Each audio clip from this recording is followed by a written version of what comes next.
Have you ever wanted to be a fly on the wall during a murder trial? Well, I've got a podcast that should be your next binge. Murderish is a true crime podcast that gives listeners a 3D look at gripping murder cases from beginning to end. You'll get to know the victim and the perpetrator, how their worlds collided, and what went down during the trial. Your host is the great Jamie Rice, and she shares these stories with empathy and no filler. Jamie even shares her own personal experience being the jury foreperson on a first-degree murder trial, as well as a terrifying personal story about the time a stranger followed her home one night and came into her bedroom. Follow Murderish in your favorite podcast app and start binging now. There are over 150 episodes available in her back catalog. And remember, listening to Murderish doesn't make you a murderer. It just means you're murder-ish. Born Lasagne Parish Crooks on June 16, 1971, in East Harlem, New York, Tupac Shakur was renamed by his mother, Afeni, a member of the Black Panther Party. The name, which means shining serpent, comes from an Incan ruler who was executed in 1781 after his failed revolt against Spanish conquerors. Afeni said about Tupac, "I wanted him to have the name of revolutionary indigenous people in the world." The son of not one but two Black Panthers, Tupac grew up around political activism and was ingrained with a deep distrust of authority.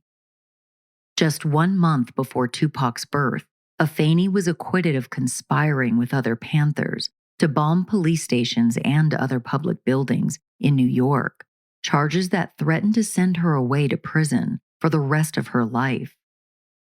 Demonstrating the confidence that she'd pass on to her son, Afeni represented herself at trial. Of the experience, she says in her autobiography, "I was young, I was arrogant, and I was brilliant in court because I thought this was the last time I could speak." Despite her success in court, life would hardly get easier for Afeni.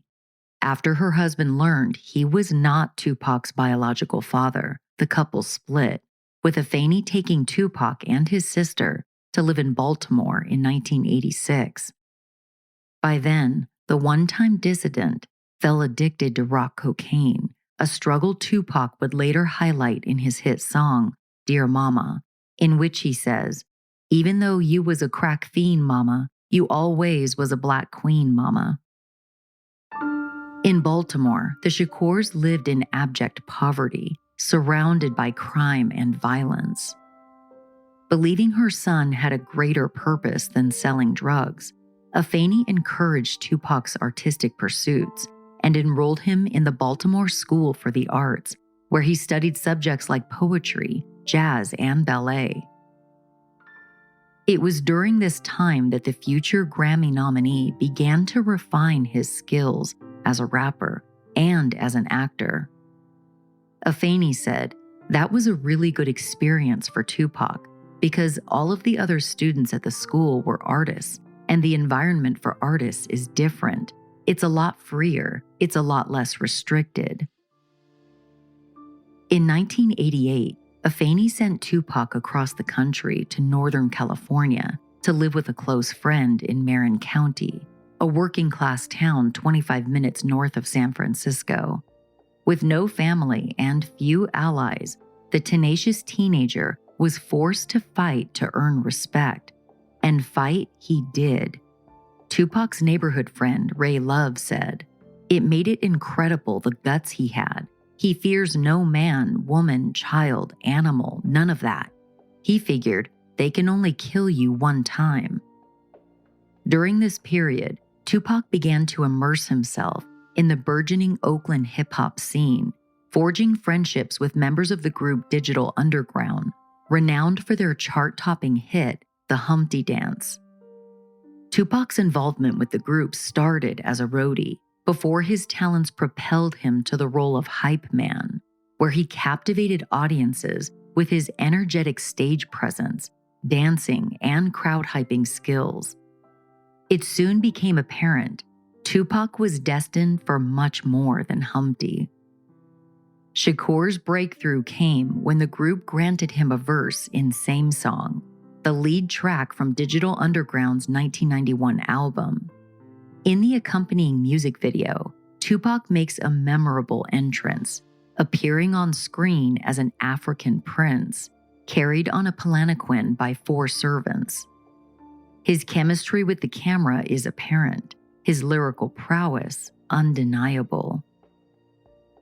The founder of Digital Underground, Greg Jacobs, better known as Shock G, said of young Tupac, "We were like family to him. We got him his first apartment. He had no credit. He couldn't drive. He had no driver's license." After less than a year touring with the group, Tupac was ready to embark on his solo career. His debut album, Tupacalypse Now, garnered immediate acclaim. On it, Shakur established himself as less gangster rapper and more warrior poet, touching on issues like social justice and police brutality. In one song, Brenda's Got a Baby, Tupac raps about the mistreatment of Black women and the consequences of children being raised in fatherless homes. Shakur's delivery, oozing with passion and authenticity, resonated with audiences in a way that few artists have been able to emulate. Fans from all walks of life, regardless of race and ethnicity, embraced the rapper's persona. By the time Shakur released his second album, he'd already ascended to hip-hop's highest echelons, soon followed by opportunities in film and television. But his fame was not without controversy. Follow or subscribe to Murderish now in Apple Podcasts, Spotify, or wherever you're listening right now. New episodes are available every week. Follow me, Jamie, on social media at Jamie on Air. That's JAMI on Air on all platforms to stay up to date on the podcast and me. Remember, listening to this podcast doesn't make you a murderer. It just means you're murder-ish.